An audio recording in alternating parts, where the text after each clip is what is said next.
Hello and welcome to the How to Exit podcast. Today I'm here with Brent Parker, founder and managing partner of Vizion Capital, a micro PE firm first focused on blue collar enterprises. Welcome, Brent. Thank you for being on the show today, man. Yeah, thanks for having me.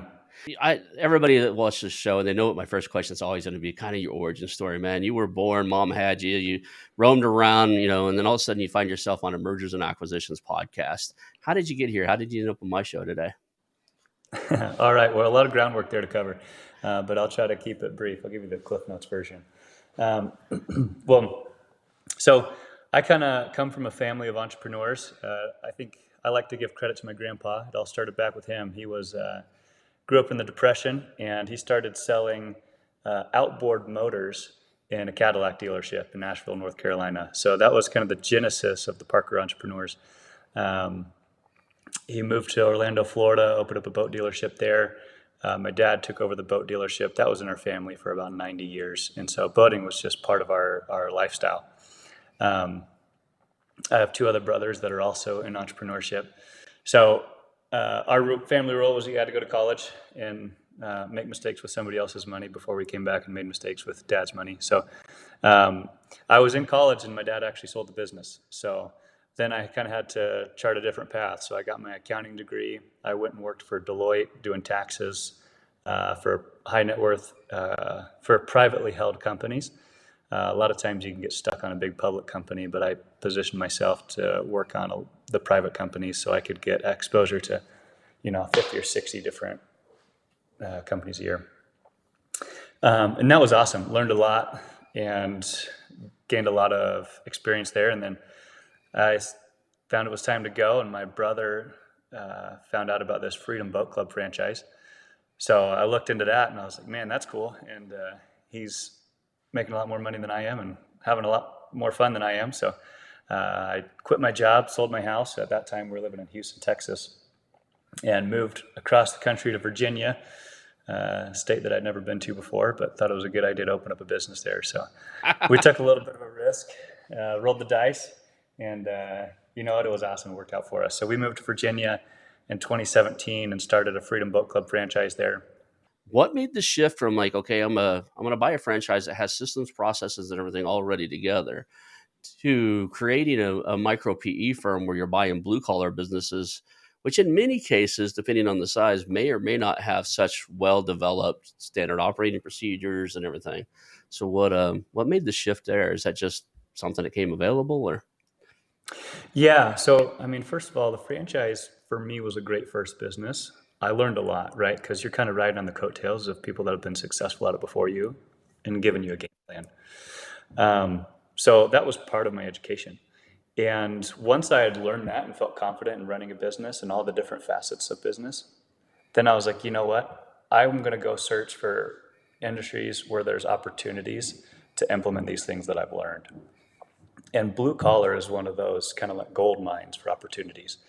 You have a lot of business owners that are tradesmen and not like refined business minded people. So they're really good at a couple things, but as far as marketing, selling, and scaling a business, they might fall short just because they don't have that background or that exposure. So, yeah, so that was it. We wanted to go and try taking the things that we learned from the franchise model and putting it into this blue collar space.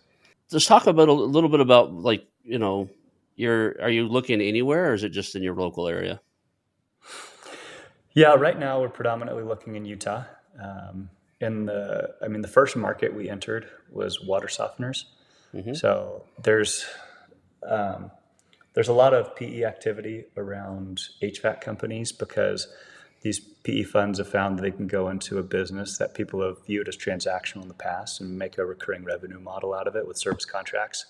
And charging $100 a year to 20,000 customers, you're making a lot of money, right? And Right. when that's contractual, there's a lot of safety in that and investors like that. So water softeners is one of those areas where we think it's similar. There's an opportunity to go in with a broad range of customers, get service contracts going, and create a recurring revenue model.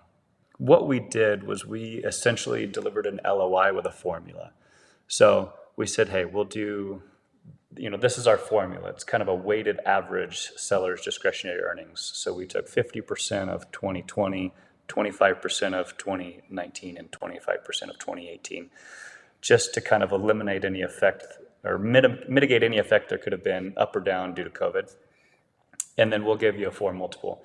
And so as a result, we had a really good baseline. And then when we got into due diligence, we drilled down, found that exact number, and then that's what the purchase price ended up being. It wasn't like we threw out a number, hey, we'll pay you, $4 million.